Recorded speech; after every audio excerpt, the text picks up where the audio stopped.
It was December of 1986.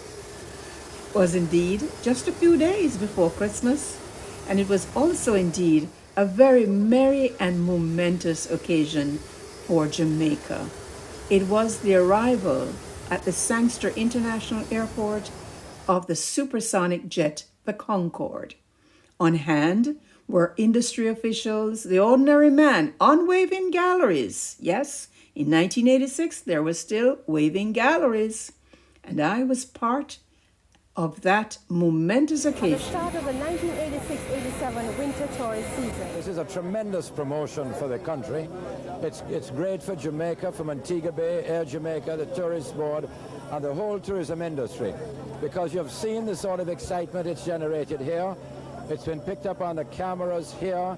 It's been picked up by ABC, Wide World of Sports, a trial, been shown live to millions of American families.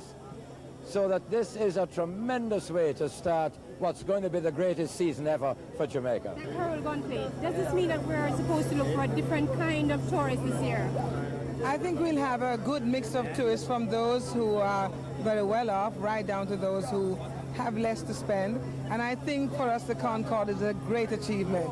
It's added so much prestige to our island as a tourism destination, and it has been carried all over the world in the press. Air Jamaica has done a tremendous job in bringing the Concorde to Jamaica, and we appreciate it on behalf of tourism. Are you Jamaican, sir? Born Jamaican. What was it like flying on the Concorde? I tell you, I've flown just about every plane, commercial plane, but this is the best that I've seen, experienced. From here on in or here on out, it's a Concorde for me. When you say it's the best, what are you talking about? I mean in performance. When the man took, was it Barnett Street? He was coming in on two wheels. Always make it here, Jamaica. Glad to see you here, sir. Welcome to Jamaica. Minister of Tourism. Edward Williams here. Delighted to have you with us. Good. How to do it? I'm president of the airline. Okay. I'm the Carole Guntley Tourism. How to do? How to do? Nice meeting you. Welcome home. Sure, man. Thank you. When you go back to us, I'll be happy to have you all Oh, back. yes, I'll certainly do that. Mr. and Mrs. Thomas. Yes. I understand you're coming all the way from London and you're Yes. Jamaican. Yes. How was it flying on the Concorde? It was beautiful. Words couldn't explain how gorgeous it was. We hope that this will be something that continues instead of... What about you, Mr. Thomas? Oh, very lovely, very lovely. I wish everybody could get a ride off it. Is it any different serving on the Concorde as against our normal 747 or A300? I would say absolutely it is, yes. Can you define that absolutely for us? Everybody is first class to begin with, whereas on the 747 it's a limited amount, right? On the Concorde, everybody's first class. It carries 100 first class passengers, and nothing is supposed to go wrong on the Concorde at any time. It must be perfect. So that's the difference. All right, you told me you did the route one way. Is that how it's going to work for you all the time? Not always. I was on today to observe the service being done on behalf of Air Jamaica.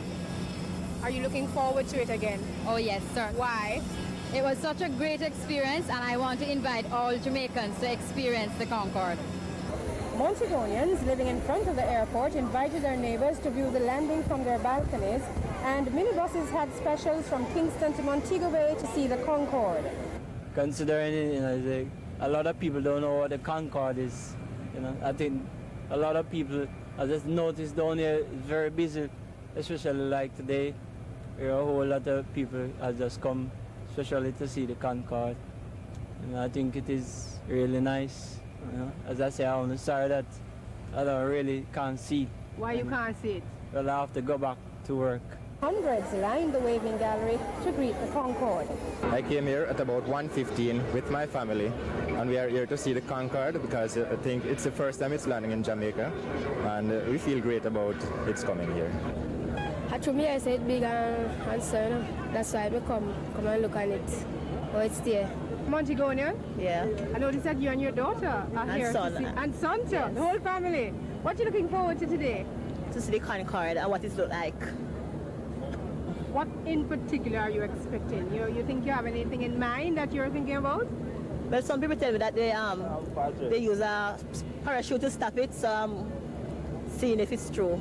As a Montagonian, how you feel about this? Well, I think this is a good thing. This should happen from a long time, because, I mean, we have the airport, the capacity to hold the plane, etc. So, this should start a long time ago. The Minister of Public Utilities and Transport, Mr. Pearnel Charles, was early on the scene.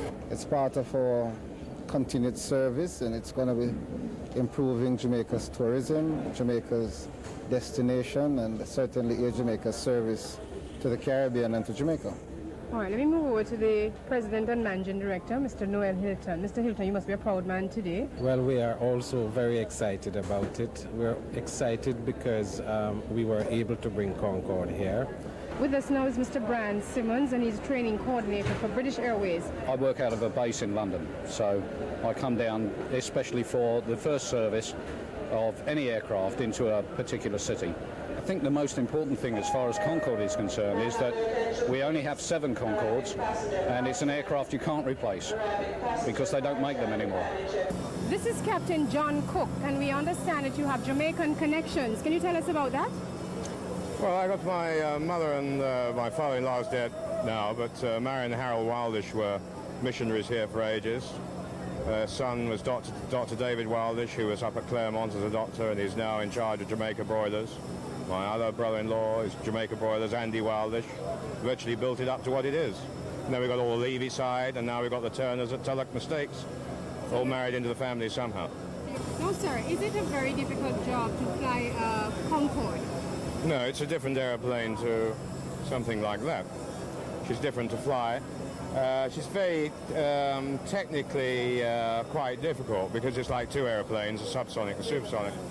And the course is very long and very hard. I would like to go to 6.5 months, whereas that airplane over there is 3 months on for a jumbo. One last question. They're well worth it when you get on it. One last question. The little ones especially are very excited about the supersonic jet. Is there anything in particular that you'd like to tell them about?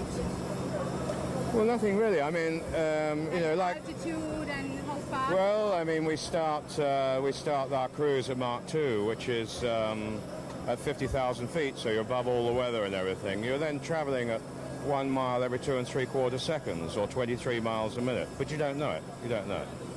And she's a superb, beautiful-looking airplane, and she flies like she looks, beautifully. And yes, I was privileged, and shall I say honored, to have flown supersonically just a few days after my birthday in 1987.